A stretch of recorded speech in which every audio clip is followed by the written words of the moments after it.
Bom dia, gente. Hoje o assunto da semana é sobre perda da consciência, sobre síncope.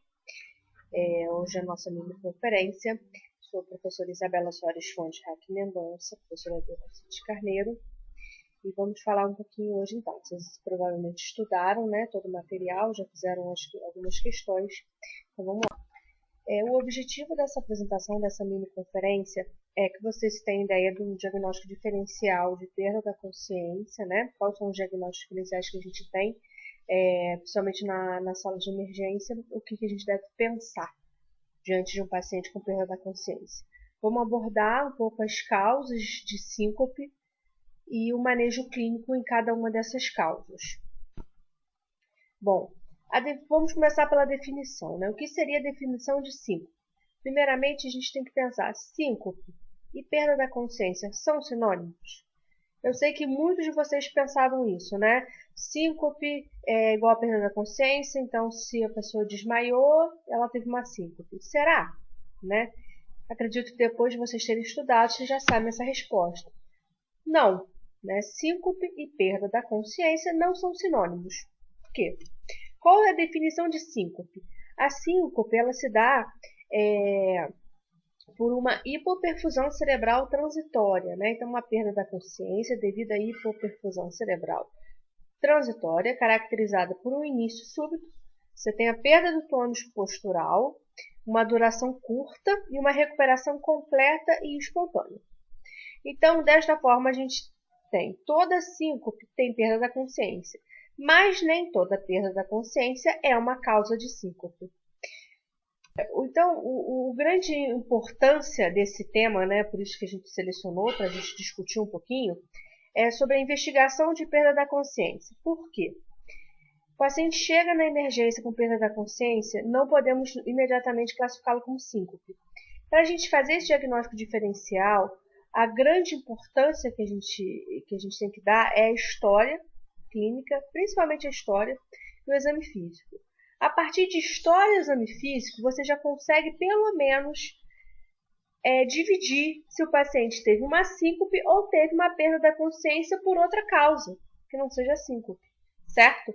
Mas isso é importantíssimo vocês terem na cabeça. A história é primordial, uma anamnese bem colhida, uma história às vezes colhida com um acompanhante, um exame físico bem feito, e aí depois os exames complementares vão te ajudar, tá? Mas não achem que você vai conseguir fazer essa investigação só com o exame complementar. Pelo contrário, síncope, de perda da consciência, o principal é a história. A história que o doente vai contar pra gente, a história que o acompanhante vai contar pra gente, certo? Então, toda investigação de perda da consciência vai começar com uma boa história, um bom exame físico e depois com os exames complementares. Então, o que é importante a gente abordar na história de um paciente que chega para a gente com perda da consciência, né? Então, estamos de plantão, numa emergência, chega um paciente com relato de perda da consciência. O que a gente precisa abordar com essa família, abordar com esse doente? Primeiras coisas. Qual foi a circunstância que ocorreu o evento? A posição que o paciente estava? Estava deitado, estava sentado, estava em pé? Estava fazendo alguma atividade? Foi durante uma corrida, durante um exercício físico, foi durante um momento de estresse, teve algum fator desencadeante, ele estava tossindo, foi na hora de evacuar, enfim, são perguntas que a gente tem que fazer sempre. Como estava o paciente imediatamente antes do episódio da perda da consciência? Ele relatou alguma coisa? Ele estava sentindo nauseado? Ele vomitou? Teve algum sintoma gastrointestinal, alguma dor abdominal, diarreia, sudorese, teve áurea? Se teve relato de pródromo, de sentir mal, sentir que vai desmaiar, vertigem, turbação visual, ou seja, sentiu que ia passar mal? Teve algum déficit neurológico focal? Né? Ele ficou com hemiparesia, hemiplegia, diplopia, teve algum sintoma neurológico? Palpitação, se queixou de palpitação antes de perder a consciência, né? O coração batendo rápido, dor torácica. Então, são coisas importantíssimas de a gente abordar e perguntar. mais da história, né? Como é que foi o episódio? Ele chegou a cair no chão? O paciente caiu no chão? Quanto tempo durou o evento? Ele ficou apenas segundos desacordado? Chegou a minutos? O paciente se lembra do que aconteceu? Ele chegou realmente a perder a consciência ou só ficou um pouco desorientado, né? E como é que foi a cor da pele? Ficou pálido, cianótico, ruborizado? Teve contrações musculares, né? Teve sinais de contração tônico-clônica? E após o evento, após ele perder a consciência, como é que ele estava? Teve confusão mental? Estava um pouco desorientado? Isso durou quanto tempo? Se teve náuseas, vômitos? Se ele permaneceu ainda com a perda da consciência, ficou um tempo, mais de minutos, né, sem consciência? Se ele teve trauma?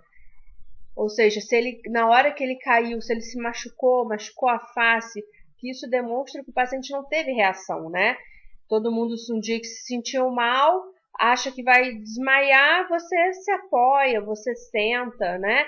Mas se você não sente nada, você está em pé, o que acontece? Você cai no chão, né? E se machuca. Você não tem aquela defesa de botar a mão na frente, botar o braço na frente, ter aquele reflexo de defesa, né? Nem você também não se protege sentando, se escorando em algum lugar.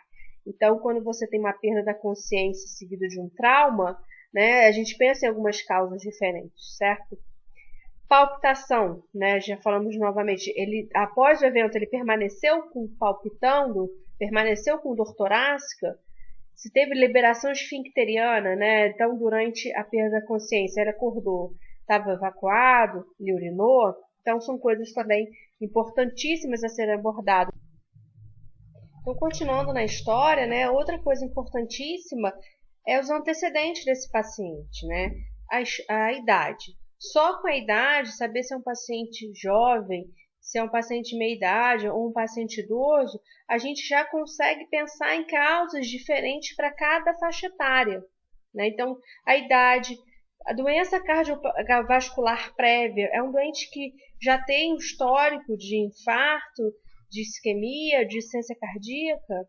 Se tem alguma história neurológica prévia, é um doente que já tem um relato de crise convulsiva, de epilepsia, é um paciente com história de AVE prévio, né? Então é importante a HPP desse doente. É um paciente diabético? E se é diabético, o que ele toma? Hipoglicemia oral ou ele toma insulina? É importante a gente afastar a hipoglicemia nesses doentes. Se tem história de pneumopatias, história de doenças endócrinas, é um paciente que toma medicação? Que medicação que ele usa? Isso é importante, tem medicações que podem ocasionar a perda da consciência. O uso de álcool, ele é um paciente que abusou recentemente de álcool, de drogas ilícitas, é um paciente que faz uso corriqueiro de drogas, ou tem algum risco de ter feito alguma intoxicação exógena, tomou muita medicação, uma tentativa de suicídio. É um paciente que já teve episódios anteriores, isso é importantíssimo a gente perguntar. Foi a primeira vez ou ele já tem isso? É uma recorrente, né? E se tem história de morte súbita na família. Isso não pode deixar de perguntar. Isso é importante para a nossa história também. Então, depois de colhermos uma boa anamnese, uma boa história, vamos para um exame físico direcionado, para ajudar a gente também nessa investigação de perda da consciência, né? Nos sinais vitais, temos que buscar hipotensão, causas que podem ocasionar hipotensão. Vamos avaliar a hipotensão postural. Então, vai medir a pressão do paciente deitado, depois de 3 minutos em pé e avaliar se o paciente tem hipotensão postural. Avaliar a frequência cardíaca, contar a frequência cardíaca, ver se tem alguma dissociação, pulso precórdio. Avaliar os pulsos periféricos. Na ausculta, avaliar ritmo cardíaco, buscar sinais de insuficiência cardíaca e sopros, né? Se tem alguma valvulopatia que pode ser causadora dessa perda da consciência, né? São sinais sugestivos aí de obstrução do fluxo. E o nosso exame neurológico, não tem como não fazer, né? Então, vamos avaliar inicialmente o estado mental desse paciente e buscar déficit neurológico focal. Se o paciente tem algum déficit, se tem alguma paresia, disartria, avaliar os pares cranianos, diplopia. Então, a gente vai buscar algum déficit neurológico nesse doente, isso para ajudar na busca aí do nosso diagnóstico diferencial dessa perda da consciência. Então, finalizado o exame físico, né, esse no caso direcionado, obviamente, faremos um exame físico completo, né, mas pontuando aqui o que é mais importante para o nosso diagnóstico diferencial, tá? Então, obviamente, vai ser feito um bom exame respiratório, abdômen, membro inferior, não vamos deixar de fazer o exame físico completo, mas só quis frisar aí os pontos importantes direcionados no caso de perda da consciência, ok? Após, então, realizar esse exame físico, essa história, esse exame físico, a gente já consegue, dentro do leque de opções de perda da consciência, excluir várias causas e até já determinar se esse paciente teve uma síncope, né, se ele perdeu a consciência por hipoperfusão cerebral ou se foi uma outra causa de perda da consciência, certo? E dentre esses leques, aqui eu separei para vocês alguns diagnósticos diferenciais. Obviamente não são todos, porque tem muita causa de perda da consciência, mas os principais que a gente consegue pensar aí. Então vamos lá. Eu separei a epilepsia, traumatismo craniano, hipoglicemia, histeria com inconversão, doenças metabólicas, o acidente vascular vértebro-basilar e a síncope propriamente dita, né? Então, em relação aos sintomas, antes do evento, a epilepsia geralmente você tem aura, quando você tem um traumatismo craniano, teve uma história de TCE, né? Hipoglicemia, o paciente muitas vezes se encontra sudoreico, tem um tremor, palidez, formigamento de extremidades. Na histeria de conversão, geralmente o paciente teve sintomas semelhantes antes e geralmente é desencadeado por algum estresse, enfim, alguma briga. Questões metabólicas, intoxicação por álcool ou drogas. O paciente tem história, né, de libação alcoólica ou uso de drogas recentes. No caso do acidente do AIT, vértebro-basilar, o paciente se queixa de diplopia, vertigem e tem déficit focal. E na síncope, muitas vezes, o paciente tem náusea, vômito, tem dor abdominal, sudorese, escurecimento visual. Então, antes do sintoma, por isso que é importante perguntar, antes do evento, o que aconteceu? Então, diante disso, a gente já consegue excluir algumas causas. Os achados durante a perda da consciência. Na epilepsia, você vai ter os movimentos tônico-clônicos de duração prolongada, com movimentos unilateral, pode ter mordedura também. Na hipoglicemia, você pode apresentar também movimentos tônico-clônicos, uma crise convulsiva durante a perda da consciência. Já numa histeria e conversão, durante a perda, né, da consciência, botando assim, você tem realmente o paciente pode simular ter uma crise convulsiva, fica piscando a pálpebra, né? É uma situação de simulação, então você tem algumas coisas diferentes durante. Isso aí, geralmente, o acompanhante que vai te ajudar, tá? E na síncope, muitas vezes você pode ter movimentos tônico-clônico de curta duração e após também a perda da consciência. Então, às vezes, na própria síncope você também pode ter, tá? Sintomas após o evento. Então, na epilepsia, você vai ter confusão mental prolongada, dor muscular, cefaleia e liberação esfincteriana. Uma coisa importante, né, da perda da consciência é na recuperação, né? Os pacientes com epilepsia, eles acordam com, a gente chama naquele período pós-ictal. Ele acorda desorientado, confuso. Já o paciente de síncope, né, em que a causa da perda da consciência foi por baixo fluxo cerebral, ele acorda bem, sabe? Tipo, tô ótimo, não tô sentindo nada. Não tem confusão mental. E o da epilepsia não. Ele acorda e tá um pouquinho desorientado. Ele não sabe o que aconteceu, não sabe onde está, né? Isso fala mais a favor de epilepsia. A hipoglicemia, muitas vezes você vai reverter essa causa aí com glicose, né? Então você identificou o paciente está hipoglicêmico, faz glicose, ele retoma, às vezes está um pouquinho confuso, mas enfim, você já identificou a causa.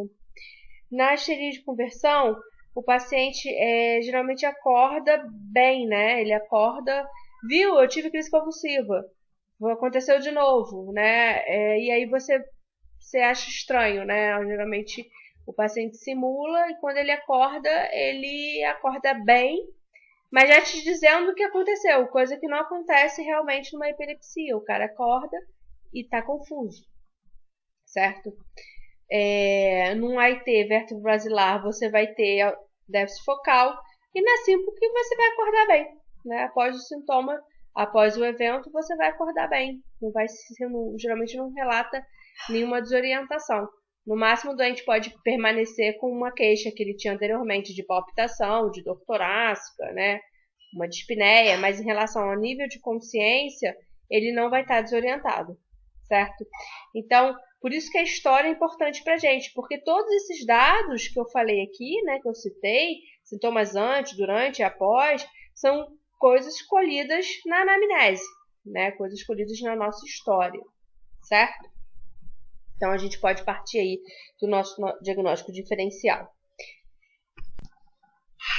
Bom, como a nossa aula é de perda da consciência e síncope, a gente quer abordar mais profundamente com vocês síncope, que é uma causa muito importante de perda da consciência. Se a gente for abordar todas as causas da perda da consciência, eu vou ter que passar praticamente um pouco em cada sistema, né? E não é a ideia. A ideia é a gente focar numa causa importantíssima, com uma incidência alta, e que vocês vão pegar muito, né? E que também tem como é que se diz?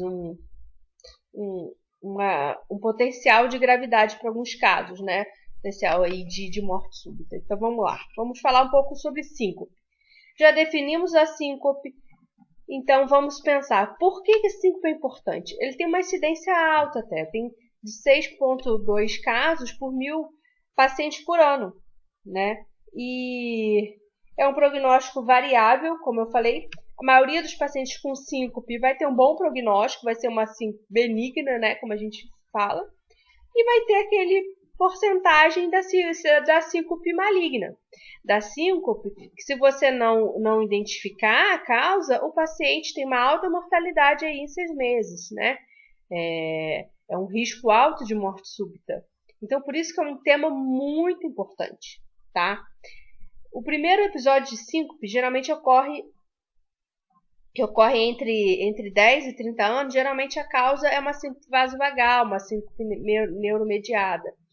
E o outro pico de incidência de síncope vai ocorrer já com 65 anos, que já é uma causa geralmente por hipotensão postural ou uma doença cardíaca, que nos preocupa mais, certo? Então, só para ter ideia, a gente tem na síncope, um síncope geralmente nos mais jovens, costuma ser uma síncope neuromediada, uma síncope vasovagal e uma síncope os mais idosos, geralmente a gente tem como causa doença cardíaca e uma hipersensibilidade sem carotídeo, uma hipotensão postural por uma desautonomia, enfim, vamos abordar, não fiquem preocupados ainda, vamos falar um pouquinho de cada um, tá? Só mesmo uma introdução. Bom, então das causas de síncope. Nesse quadrinho a gente separou em algumas causas, alguns tipos de síncope. A síncope reflexa, que estaria incluído a vasovagal, a síncope por hipersensibilidade do seio carotídeo, a situacional, que ocorre em situações como tosse, espirro, pós-micção, estimulação gastrointestinal. A gente tem as causas de síncope ortostática, que pode ser desencadeada por algumas drogas, disfunção autonômica, primária ou secundária, e uma depressão de volume, ou seja, no caso de hipovolemia. Nas arritmias cardíacas, uma bradiarritmia por uma disfunção do nó sinusal ou por um bloqueio atrioventricular. E a gente tem as taquiarritmias, um ataque ventricular, um ataque supraventricular, uma síndrome do QT longo, uma síndrome de Brugada, arritmias ocasionadas por drogas. e a gente tem as síncopes ocasionadas por doença cardíaca estrutural ou doença pulmonar. Então, uma estenose aórtica, uma cardiomiopatia hipertrófica, uma hipertensão pulmonar, doenças do pericárdio, umas massas cardíacas, dissecção de aorta, enfim. Então, aqui a gente conseguiu dividir pelo menos 4 causas principais aí de síncope, tá? Então, a partir da história do exame físico, a gente consegue pelo menos tentar encaixá-lo, doente, numa dessas 4 causas. E aí o exame complementar também para ajudar a gente. Algumas causas são inexplicadas, a gente não consegue achar uma causa para esse doente, pelo menos 10%. Isso quando bem pesquisado, né? Quando não bem pesquisado, essas causas inexplicadas, aí, entre aspas, acaba subindo, né? Enfim, às vezes você não conseguiu determinar, mas não porque não tem uma causa, uma causa evidente, mas porque, enfim, você não pesquisou adequadamente, tá? Mas em média aí 10% são inexplicados, você não conseguiu encaixar, você pesquisou, virou o doente de avesso e não conseguiu achar nenhuma causa para aquela síncope. Então, só para ter uma ideia, a síncope reflexa em torno de 60% dos casos, a ortostática em torno de 15%, a arritmia cardíaca em torno de 5% e doença estrutural em torno de 5%. Então, para ver que, graças a Deus, as causas malignas de síncope, que seriam as cardíacas, a gente tem uma incidência um pouco mais baixa, mas não é tão baixa assim também. Bom, qual é a fisiopatologia da síncope de maneira geral? Vamos falar um pouquinho de cada, mas de maneira geral. Todas as etiologias de síncope têm um desfecho igual, certo? Mesmo caminho, que é a hiperfusão cerebral. Então, vamos lá. Então, todas as etiologias de síncope têm um caminho final, que é a disfunção de ambos os hemisférios cerebrais ou do tronco cerebral, por diminuição do fluxo, que pode ser regional, por uma vasoconstrição, ou sistêmico, por hipotensão. Pode ocorrer para ocorrer a síncope, são necessárias pelo menos 10 segundos de interrupção completa do fluxo sanguíneo ou de entrega de nutrientes, tanto para o córtex cerebral quanto para o sistema de ativação reticular do tronco encefálico, ou uma redução da perfusão cerebral em torno de 35% a 50%. Então, qualquer uma das causas de síncope o desfecho final será esse, o paciente vai perder a consciência, certo? Bom, falando um pouquinho, vamos começar pela síncope neuromediada, síncope reflexa, né? Ela é ocasionada por um reflexo cardiovascular, que torna inapropriada uma resposta do sistema parasimpático a um determinado trigger, a um gatilho. Então, por exemplo, um ortostatismo, o paciente está em pé muito tempo. Você vai diminuir a pré-carga. Diminuindo a pré-carga, né? Diminuindo a pré-carga, ou seja, diminuindo o volume que chega no coração, você diminui o débito cardíaco, assim vai diminuir a pressão arterial. Com isso, o volume telesistólico do ventrículo esquerdo vai diminuir. Isso vai ativar também os baroreceptores, que vai aumentar as catecolaminas, vai aumentar o notopismo do ventrículo esquerdo. Isso tudo vai ocasionar uma contração vigorosa do ventrículo esquerdo, mas com pouco preenchimento, já que o volume está baixo. Vai ativar mecanorreceptores do ventrículo esquerdo. Isso com uma resposta inapropriada, você tem esse reflexo de Bessel-de-Charisk.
Então, com esse reflexo, né, de Bessel-Gerisch, a gente vai aumentar a eficiência vagal e diminuir o tônus simpático.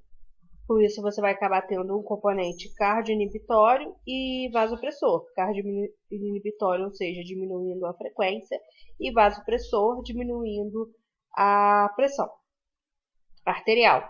Daí, você vai ter a síncope, a perda da consciência, a síncope reflexa. Ok? Então, esse seria o mecanismo da síncope neuromediada. Falando um pouquinho de síncope neuromediada, de síncope reflexa, a gente tem algumas de subdivisões, né? Vamos falar um pouquinho da vasovagal. A vasovagal, ela é mediada por um reflexo, mediada neuralmente, sendo associada a uma vasodilatação excessiva, bradicardia ou ambas. Ou seja, ela pode ser cardioinibitória, vasopressora ou mista. Como resultado de um tônus vagal ou simpático inapropriado e faz parte das síncopes mediadas, né? Ela geralmente apresenta pródromos como tontura, náuseas, palidez e sudorese. Pode ocorrer após exposição a uma visão, que o paciente ficou impressionado, som, cheiro inesperado ou desagradável, medo, dor forte, sofrimento emocional. Também pode ocorrer em associação com uma postura prolongada, ficar muito tempo em pé ou em algum lugar lotado ou quente. Então, vasovagal é muito frequente, né? A gente vê muito em jovem. Vocês, não sei se vocês já presenciaram em algum colega, mas às vezes naquela período de terceiro ano, calor, jaleco, hospital, ansiedade, aula com a Thelma, as pessoas ficam nervosas, aí junta tudo e desmaia.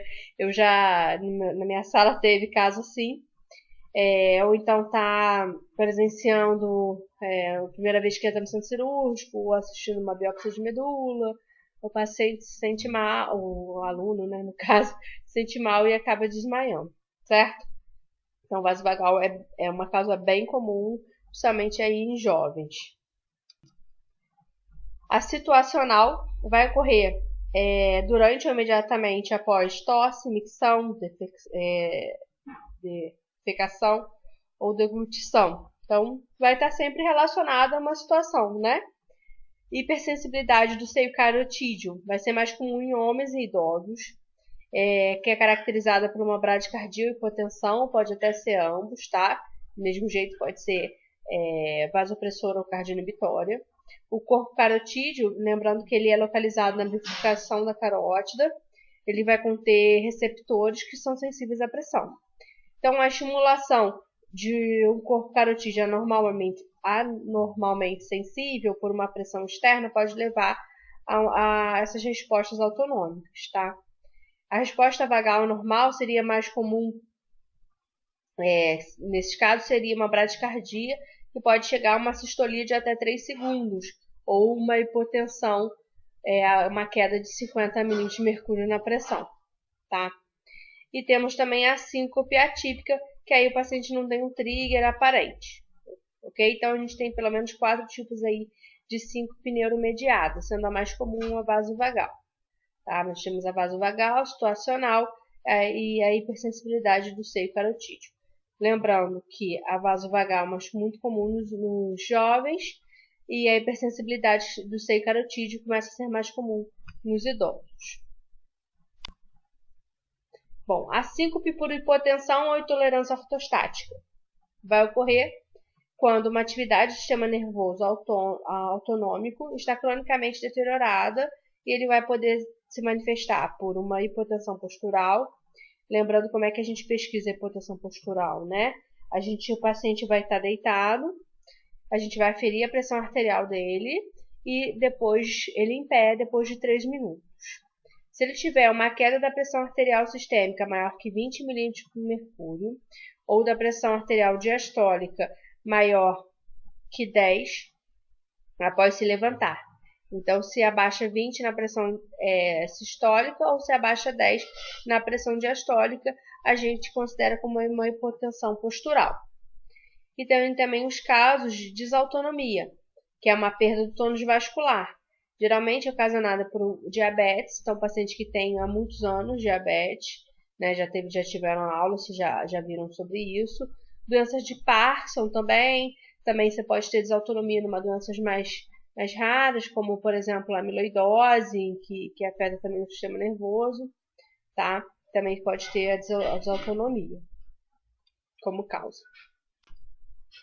Outra causa seria uma síndrome, isso é mais raro, mas uma síndrome postural ortostática taquicardizante, que aí você vai ter, na verdade, ao invés de ter a baixa da frequência, você vai ter um aumento da frequência cardíaca acima de 30 batimentos por minuto na posição ortostática em relação à posição supina, sendo a frequência sempre maior que 100 batimentos por minuto, tá? Mas é uma condição mais rara, você não vê tanto. E vamos para a síncope cardíaca. A síncope cardíaca é uma síncope que é mais relacionada associada à morte súbita, né? Essa é a síncope que a gente tem que se preocupar propriamente, né? Obviamente que as outras, a síncope vasovagal é uma síncope bem benigna, né? A hipersensibilidade do seio carotídeo também. O que preocupa a gente é que são pacientes idosos que sofrem quedas, né? E aí, a partir da queda, que isso pode acontecer, que pode ocasionar uma complicação maior, né? O paciente pode fazer um TCE, quebrar um fêmur, enfim. Então, é nisso que a gente se preocupa muito com esses pacientes. Mas em relação à síncope mesmo, causar a morte, está relacionado às causas cardíacas. E é aí que a gente tem que se preocupar. Os pacientes com síncope de etiologia cardíaca documentada têm uma taxa de mortalidade superior a 10% em 6 meses. Então, são pacientes que precisam realmente de uma avaliação completa. Tá? Os pacientes com doenças cardíacas não diagnosticadas, aparentemente saudáveis, são um grupo mais desafiador, que é aquele paciente que não tem uma história cardíaca documentada, chega com síncope, você às vezes relacionou essa síncope, deve ter sido vasovagal e tal, libera o doente e ele vem a falecer, uma morte súbita aí nos próximos 6 meses, tá? As causas de síncopes cardíacas a gente acaba dividindo em doenças cardíacas estruturais, como a gente já falou, e as causas por arritmias, tá? Então, esse eu acho que é o ponto principal, né, da importância do tema, né? É porque quando o paciente chega com perda da consciência, você classificou como síncope, você obrigatoriamente precisa excluir se a causa é cardíaca ou não. Porque se for cardíaca, ele tem um risco altíssimo de morte súbita. E aí você vai deixar esse doente embora, tá? Então tá aí a grande importância desse tema, né? Chegamos aí, acho que é a cereja do bolo da síncope, é a parte cardíaca. Bom, agora em relação à síncope cardíaca, vamos falar um pouquinho das causas estruturais, né? A doença estrutural cardíaca, ela vai limitar a capacidade do coração de aumentar o débito cardíaco por uma determinada demanda. Então, um grande exemplo disso, dessas doenças, inclui a estenose aórtica, cardiomiopatia hipertrófica, embolia pulmonar e infarto do miocárdio. A estenose aórtica é uma causa uma causa cardíaca estrutural de síncope muito comum no idoso, né? Como a etiologia vem as alterações degenerativas e calcificações da válvula aórtica. E esses pacientes com estenose aórtica grave costumam ter sintomas de síncope, dispneia e dor torácica. No caso da miocardiopatia hipertrófica, é uma doença genética, né, e que vai ocasionar uma hipertrofia assimétrica do septal, que isso pode ocorrer uma obstrução na via de saída do ventrículo esquerdo, tá, assim diminuindo o fluxo sanguíneo. E outra causa também, no caso da cardiomiopatia hipertrófica pracíclica, além da doença obstrutiva, né, é a arritmia ventricular. Só para ilustrar, aqui a gente tem imagem de um ecocardiograma de uma estenose aórtica, tá? Aqui vocês conseguem visualizar o ventrículo direito, isso é um corte longitudinal parasternal, que é o ventrículo direito, septo interventricular, ventrículo esquerdo, parede posterior, átrio esquerdo. Aqui aberto é a válvula mitral, aqui é o anel da válvula mitral um pouco calcificado, e aqui é a aorta, e isso tudo calcificado bem branquinho é a válvula aórtica, né? Nesse corte a gente observa que ela está bem calcificada e sendo uma causa de diminuição da abertura da válvula, ocasionando uma estenose aórtica.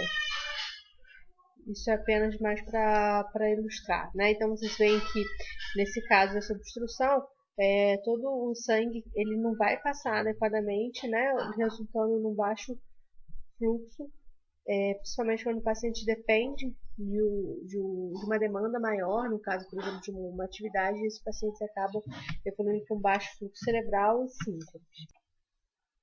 Então aqui a gente também tem, para exemplificar, um corte do parasternal longitudinal do ecocardiograma, mesmo corte do exame anterior.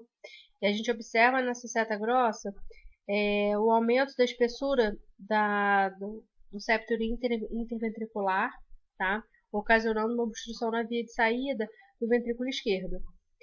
Então, isso caracteriza a cardiomiopatia hipertrófica até por ser uma hipertrofia septal assimétrica. Assimétrica, se você observar a parede posterior, que é identificada pelo PW, ela é bem mais fininha do que a parede septal, tá? Então, demonstrando aí uma obstrução no trato da via de saída do ventrículo esquerdo, que é uma outra causa de síncope. Em relação às arritmias cardíacas, a gente pode ter tantas brades, tantas taquiarritmias, tá? Mas qualquer dessas arritmias que provocam baixo débito, elas podem causar síncope. Baixo débito vai abaixar o fluxo cerebral e o paciente vai ter síncope. As bradiarritmias, a gente tem a doença nó sinusal, tem os bloqueios sinoatriais, pausas sinusais prolongadas, a gente pode também ter bradicardias severas, incompetência cronotrópica, os esforços e bloqueio atrioventriculares, tá? Agora, os bloqueios atrioventriculares de graus maiores seriam o BAV de segundo grau MOPS 2 e o BAVT, que é o bloqueio atrioventricular total, né? Que é o de terceiro grau, que são bradiarritmias e que você pode ter uma frequência muito baixa, uma baixa perfusão cerebral e ter síncope também. Então, nas bradiarritmias... Bom, então, para a gente simplificar um pouco sobre arritmias, sobre as bradiarritmias, né? Falamos anteriormente. Aqui tem um slide em que a gente tem uns traçados de eletrocardiograma, mostrando aqui no traçado A uma bradicardia sinusal severa, tem onda P, mas é uma bradicardia importante, que o paciente está batendo em torno de 33 batimentos por minuto. Aqui no B já temos uma pausa sinusal, né? O paciente aqui fica uma pausa em torno de 3,7 segundos, uma pausa. Na letra C, a gente tem um BAV de segundo grau, MOPS 2. No D, um bloqueio de átrio ventricular já avançado, 3:1, onde a gente tem 3 ondas Pace e uma bloqueia. E na letra E, um BAVT, que seria um bloqueio atrioventricular total. Você tem completa dissociação atrioventricular com uma frequência ventricular baixa, né? Então, todas essas bradiarritmias, a gente pode evoluir com o hipofluxo cerebral e assim com o síncope, certo? As taquiarritmias, a gente pode dividir em duas, né? Nas taquiarritmias supraventriculares e nas arritmias ventriculares. As supraventriculares, raramente elas vão causar o síncope, elas causam muito sintoma, né? Que eleva muito a frequência cardíaca, então o paciente sente muita palpitação, pode até ter síncope, mas não é tão frequente como as síncopes por arritmias ventriculares. Então, o que acontece? Durante uma arritmia ventricular, a frequência ventricular ficou muito alta. E aí o ventrículo ele acaba não conseguindo encher adequadamente, né? Não consegue permitir o enchimento cardíaco adequado, provocando uma súbita diminuição do débito cardíaco. Com isso, acaba reduzindo o débito, reduzindo a perfusão cerebral e ocasionando a síncope. Isso seria o mecanismo da síncope na arritmia, né? Mas lembrando que a arritmia também ventricular, durante um período, né, uma taquicardia ventricular sustentada, ela pode degenerar para uma fibrilação ventricular e o paciente ter uma parada, né? Se não for revertido, uma morte súbita. Então, na verdade, as taquicardias ventriculares, elas são fortemente envolvidas com as causas de morte súbita, tá? Então, por isso, na investigação de perda da consciência de síncope, a gente precisa sempre descartar essa possibilidade de taquiarritmia, tá? Principalmente taquiarritmia ventricular, que causa morte súbita. Isso é que preocupa a gente. Então, assim, chegou um paciente com história de síncope, a primeira coisa que a gente precisa descartar obrigatoriamente, será que essa síncope é cardíaca? Será que ela tem origem arritmogênica? Será que foi uma arritmia ventricular causadora dessa síncope, né? Porque se foi uma morte súbita abortada porque o paciente está conversando com você, e tem chance disso acontecer novamente e ele não voltar, né? Ele parar, ele evoluir com uma parada cardíaca e o óbito. Então é muito importante a gente identificar. Tem sinais em que a gente desconfia, né, dessas arritmias ventriculares, que são os seguintes: se a história, o paciente já tem uma história de uma cardiopatia, uma doença cardiovascular prévia, por exemplo, o paciente já infartou, ou seja, além dele poder, por uma isquemia, evoluir com uma arritmia, ele também pode ter lesões fibróticas no miocárdio, áreas de fibrose. Essas áreas de fibrose, elas geram um circuito de reentrada, são locais formadoras de arritmia, a gente chama que tem substrato, né? Então o coração acaba tendo substrato para deflagrar esses disparos, essas arritmias ventriculares. Então a gente precisa muito saber dessa história, né, desse antecedente cardiovascular do paciente, porque se tiver, há grande risco de ser sim uma arritmia ventricular. A própria isquemia também pode causar, né, arritmia ventricular. Algumas outras doenças, como por exemplo doença de Chagas, a gente tem a própria cardiomiopatia hipertrófica, ela gera assim pela obstrução da via de saída, mas também como é uma hipertrofia por um desarranjo do miocárdio, né, é diferente da hipertrofia de um paciente hipertenso, ela também gera focos ali de arritmia ventricular. Então, também são pacientes propensos a ter arritmia ventricular. Algumas medicações também. Então, a gente precisa ter muito cuidado com a história dos antecedentes desse paciente para a gente desconfiar ou não de uma arritmia ventricular, tá? Pensando também em situações em que o paciente se queixa de palpitação antes ou após o evento, dor torácica. E uma coisa que nos chama muita atenção são as síncopes sem pródromo, ou seja, as síncopes em que o paciente cai e não sabe que vai passar mal, né? Simplesmente ele desfalece e se machuca. Machuca fácil. Estava andando, estava fazendo um exercício e de repente ele cai e machuca, fratura o osso, a face, tem lesões cortocontusas E quando isso ocorre, isso nos preocupa, porque quando o paciente tem, por exemplo, uma síncope neuromediada, que nem a gente viu anteriormente, ou do hipersensibilidade do seio carotídeo, ortostática, geralmente o paciente, antes de ter esse tipo de síncope, ele se sente mal, se sente nauseado, sudoreico, sente que vai passar mal, acaba sentando, se apoiando e desmaia. No caso da síncope de origem cardíaca, de arritmia, a gente chama de síncope maligna, o paciente muitas vezes não sente nada. Ele simplesmente máxima palpitação e cai, e perde o tônus.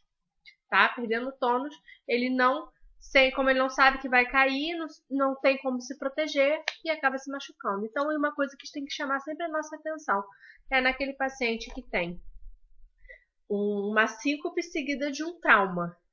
A gente tem que levantar a orelha e falar, poxa, será que essa síncope foi de origem cardíaca? Será que foi uma arritmia? Vamos ver a história desse doente, né? Ah, é paciente jovem, não tem nada cardíaco. Ele tem antecedentes de morte súbita na família? Aí será que eu já tenho um sopro que me sugiram uma obstrução no trato de saída? Enfim, se pensar em cardiomiopatia hipertrófica ou não. É um paciente mais velho, hipertenso, diabético, com história de infarto. Então, por isso que a história é muito importante, né? Então, mais uma vez, o que preocupa a gente, nesse caso, da síncope, principalmente, são as arritmias, principalmente as taquiarritmias, tá? Nesse contexto, a taque ventricular, fibrilação ventricular, né? E também pacientes com QT longo, pode fazer também torsades e pacientes com síndrome de Brugada.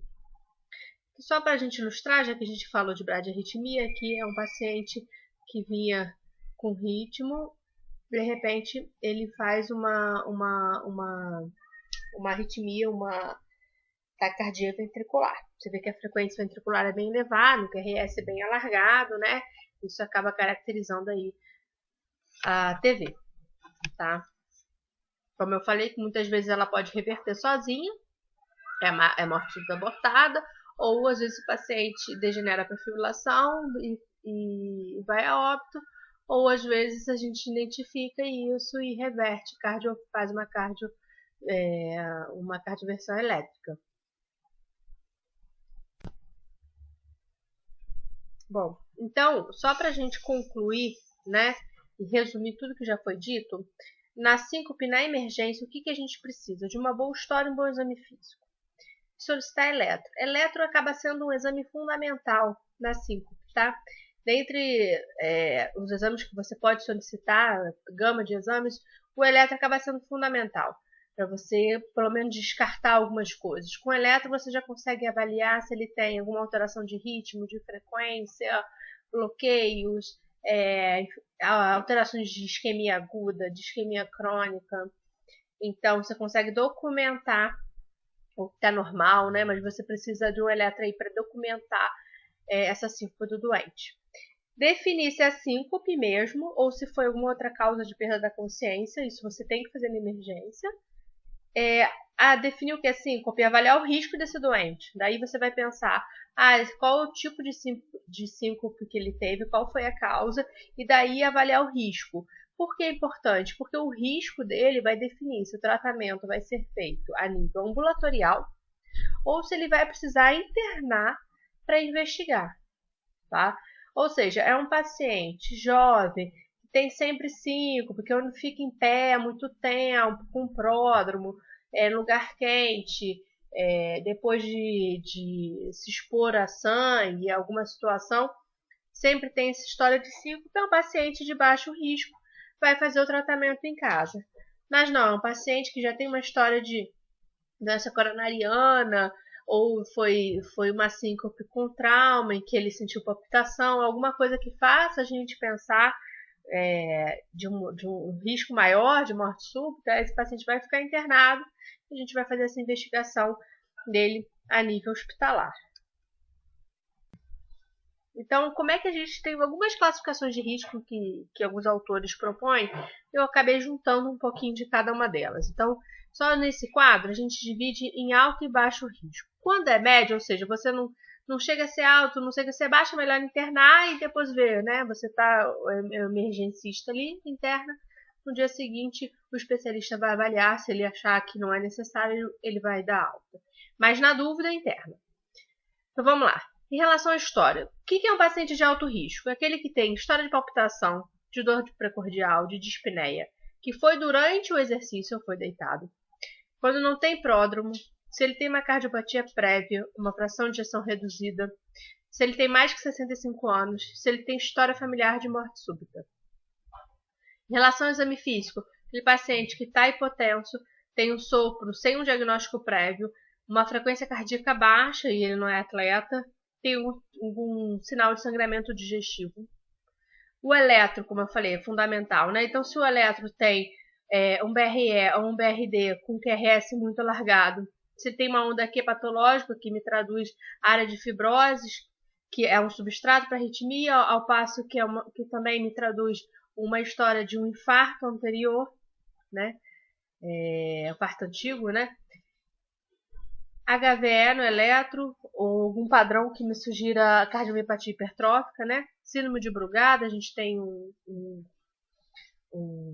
uma característica típica no eletro para isso, não é o foco da aula.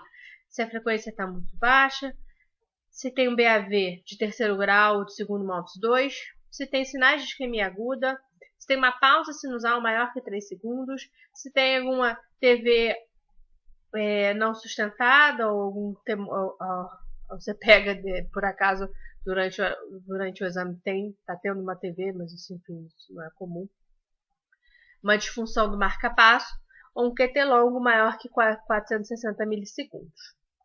Por critério menor no eletro, seria um BAV de primeiro ou segundo grau, fibrilação atrial, uma ataque supraventricular, uma frequência de 40 e 50 batimentos por minuto, sinais de pré-excitação, né, do intervalo TR curto, um QT curto, menor que 340 milissegundos, um Brugada atípico, ondas T invertidas nas precordiais direitas. Esses seriam os critérios menores aí do eletro. Então, o paciente que se apresenta no exame físico, história e eletro, com alguma dessas características citadas, você pode classificar ali com alto risco e é um paciente que deve ficar internado para investigar. O que é um paciente de baixo risco? Que na história não tem presença de pródromo, ocorre com rotação da cabeça ou mudança de decúbito, não tem cardiopatia prévia, são síncopes recorrentes em situações similares.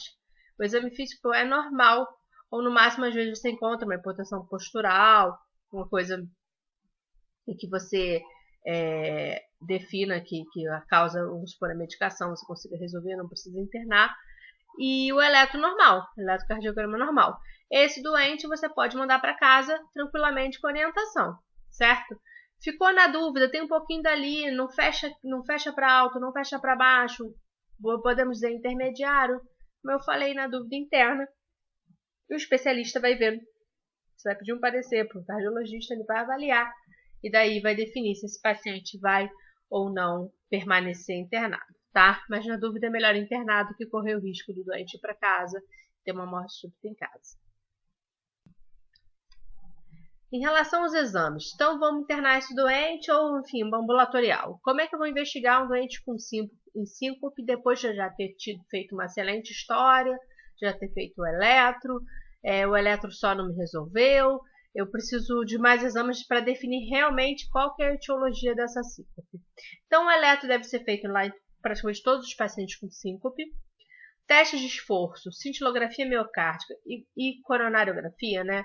A gente vai fazer quando tem uma suspeita de isquemia. Ou, por exemplo, no caso do teste de esforço, quando é uma síncope relacionada ao esforço físico que você excluiu uma causa isquêmica ou uma estenose aórtica, por exemplo, grave, né? Aí vai depender. Enfim, um Holter de 24 horas, você só vai conseguir o diagnóstico em torno de 5% dos casos. Ou seja, é um paciente que você acha que pode fazer uma arritmia, que é arritmia, caso de um Holter de 24 horas.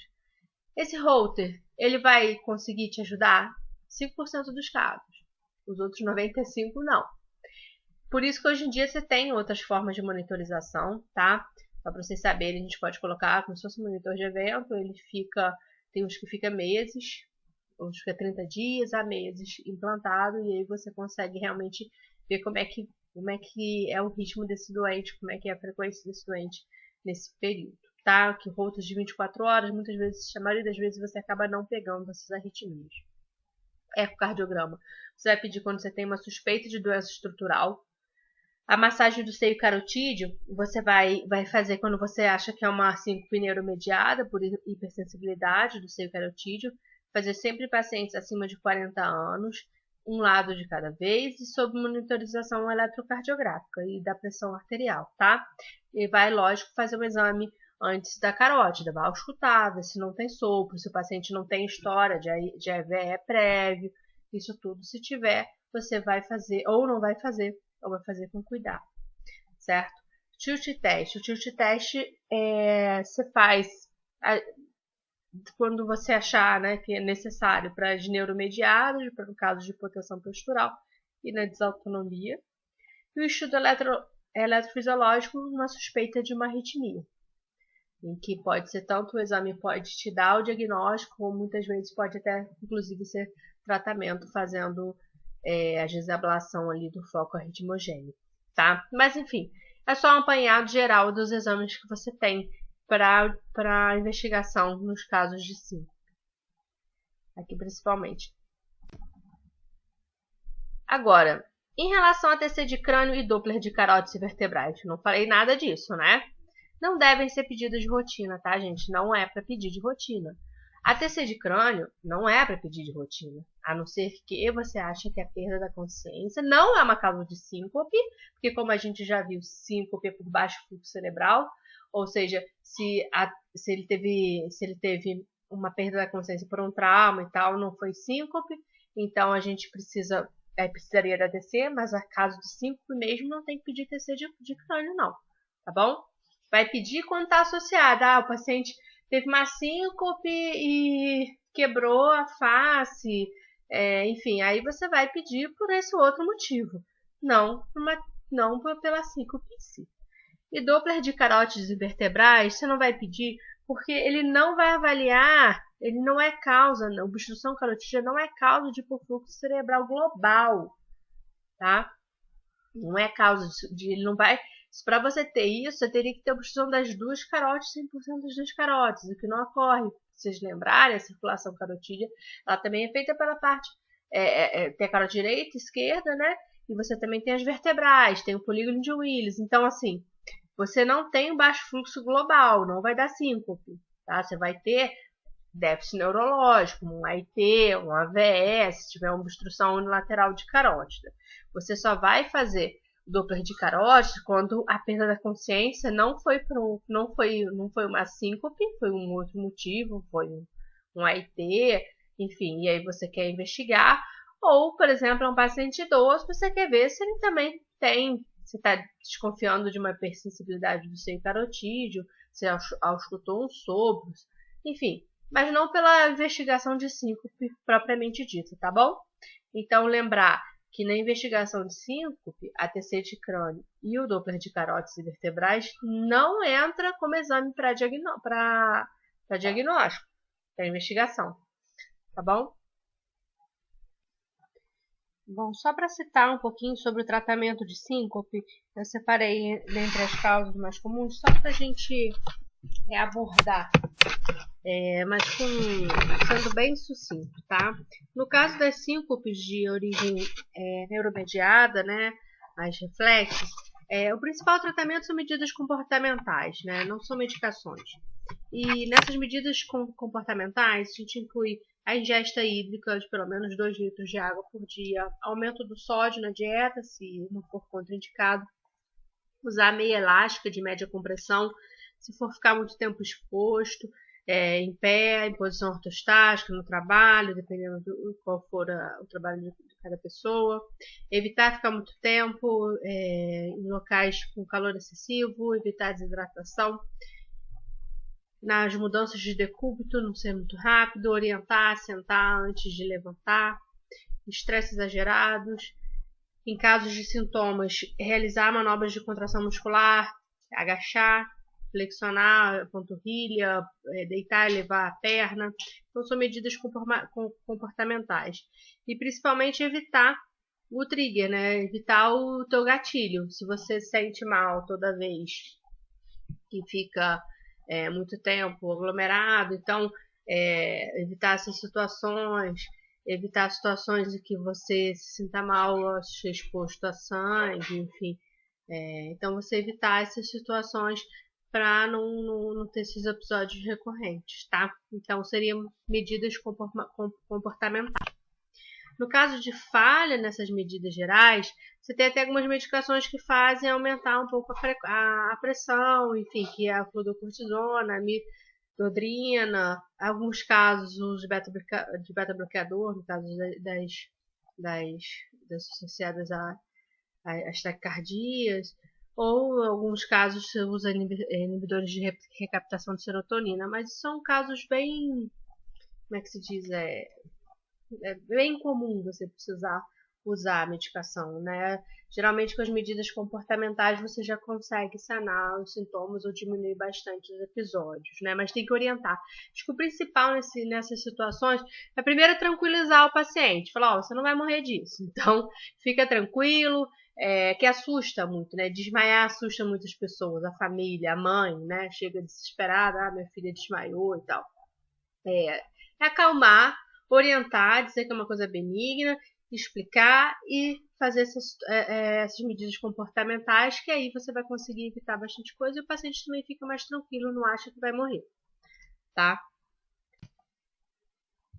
No caso do tratamento das síncopes de origem cardíaca, é a causa adjacente, né? Então, o paciente tem uma bradiarritmia, então você vai botar o marca-passo, vai ter indicação ou não de marca-passo. O paciente foi por uma TV.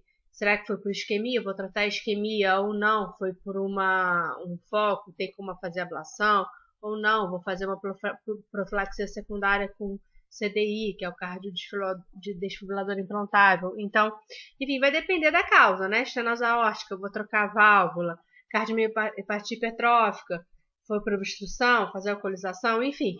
Cada um vai ter seu tratamento, ok? Então, só reconhecer a causa, daí você vai seguir para o tratamento, não é o intuito da aula essa abordagem. A última publicação, a última diretriz que a gente tem, né, sobre síncope, eu trouxe aqui para vocês, eu até botei na bibliografia, mas como é inglês, enfim, às vezes tem gente que tem um pouco de dificuldade para ver, mas era legal para depois passar o olho, né? Que é um guideline da Sociedade Europeia de Cardiologia de 2018 e que reaborda tudo que a gente falou, tá? E com algumas coisas que eles reforçam, né?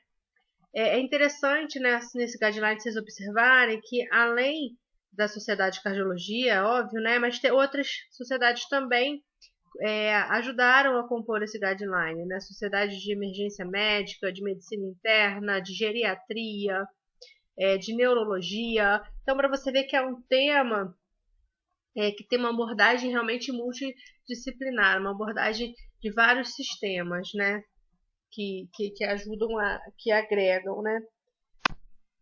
Bom, esses alertas que eu achei interessante a gente falar sobre a diretriz da ESC de 2018 é uma coisa que não há um padrão ouro independente para o diagnóstico de síncope, ou seja, você não tem um exame padrão ouro, né, para o diagnóstico de síncope. É a história, principalmente, é a sua história, é a história que você vai colher com o doente, é teu exame. Então, isso é muito interessante, né, você vê que é uma situação em que para você chegar no diagnóstico, você tem que sentar do lado do doente e colher uma história bem feita, né? Usar tudo que você tem de conhecimento, conversar com familiares, enfim. Então é muito importante, né? Você não vai ter um exame padrão ouro, você precisa fazer um rastreio. Não adianta você chegar e pedir toda aquela listagem de exame para tentar achar, né, a causa. Você precisa conversar com o doente. Tem um consenso também que eles viram, um forte consenso de que a avaliação inicial leva ao diagnóstico correto, quando os critérios das diretrizes são atendidos, ou seja, é você não pedir exame em excesso, é você fazer uma boa história. E a avaliação inicial é importante até por conta disso, porque o paciente acabou de ter o episódio, então é mais fácil ele lembrar das coisas, é mais fácil um acompanhante lembrar de detalhes, que às vezes você vai colher essa história uma semana depois, ele esquece de alguns detalhes, não se recorda, a família já esqueceu, achou que não era importante. Então, por isso que a avaliação inicial é interessante você colher o máximo de informação possível. E também existe um forte consenso de que o julgamento clínico, ou seja, a pessoa que já tem uma experiência com síncope, ela acaba tendo um julgamento muito melhor do que qualquer score, né? O tal do feeling, né, do médico, de você não vou mandar para casa, não gostei, melhor ficar, né? O exame tá normal, tá tudo normal, mas não achei legal. E isso teve uma boa previsão de resultados graves em curto prazo, né? Quando o julgamento clínico foi superior a vários scores aí que tendo ser implementados. Até por isso que aquela tabela que eu mostrei para vocês de score de risco, na verdade não é um score de fulano, né? Eu peguei um pouquinho de cada e fiz uma tabela, né? Porque não existe nenhum que seja assim, eu vou seguir fielmente esse, vou sempre fazer o certo. Não. Você tem que ter o bom senso, você une o outro, e aí toma a decisão clínica. E uma avaliação especializada multidisciplinar é essencial também no caso de síncope, né? No caso dessa patologia. Então, você até vê que a própria diretriz foi feita, né, com várias outras sociedades ajudando, né, de outras especialidades. E outras coisas que eles sugerem, que é interessante, é uma unidade de síncope, que seria que nem uma unidade de dor torácica. O paciente chegou com uma história de perda da consciência, você definiu que é síncope, ele vai para internar numa unidade de síncope. Nessa unidade, a vantagem é que vai ser visto por especialistas, né, dessa área, vão ser realizados exames realmente necessários, ou seja, vai evitar exame desnecessário, e o paciente acaba tendo uma alta mais precoce com diagnóstico. No Brasil, se eu não me engano, tem São Paulo com certeza, no Rio eu não sei se tem, eu acho que não, unidade de síncope. Mas é uma coisa que já tem em vários hospitais na Europa e nos Estados Unidos, né? Mas é uma coisa bem, bem interessante, né? Enfim, espero que vocês tenham gostado da aula, tenha servido para ajudar vocês a entenderem um pouco mais sobre a síncope, sobre a perda da consciência e principalmente sobre a importância e de como vocês vão manejar esses doentes que chegarem para vocês daqui a pouco aí, tanto no internato, quando vocês estiverem na enfermaria, tanto quando já estiverem com formatos, com CRM na mão, numa emergência, né? Não mandar para casa caso com alto risco e nem internar alguém que teve uma síncope porque ficou muito tempo em pé. Então, de toda forma, espero que tenha elucidado bastante aí. E qualquer dúvida a gente vai se encontrar, né, no encontro no Zoom. Estou disponível aí para tirar qualquer dúvida de vocês, tá? Espero que esteja todo mundo bem de saúde, os familiares também. Espero que isso tudo passe logo, que a gente possa se encontrar novamente, né, dar abraços, aglomerar muito. E é isso aí, tá? Um beijo a todos.